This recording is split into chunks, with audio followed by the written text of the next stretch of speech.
মসুর ডালের কাবাব তৈরি করার জন্য ডালটাকে খুব ভালোভাবে ধুয়ে পরিষ্কার করে নিয়ে কড়াইয়ের মধ্যে দিয়ে পরিমাণ মতো পানি, তেজপাতা, হলুদ গুঁড়ো দিয়ে ডালটাকে সেদ্ধ করে নিতে হবে।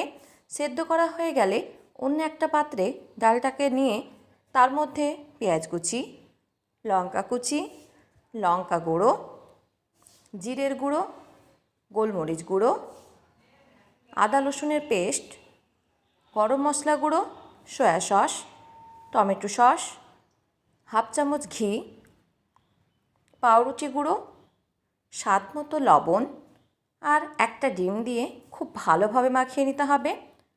মাখিয়ে নেওয়া হয়ে গেলে মিশ্রণ থেকে অল্প অল্প করে নিয়ে কাবাবের আকারে তৈরি করে নিয়ে গরম তেলের মধ্যে দিয়ে দিতে হবে আর মিডিয়াম আঁচে কাবাবগুলোকে ভেজে নিতে হবে।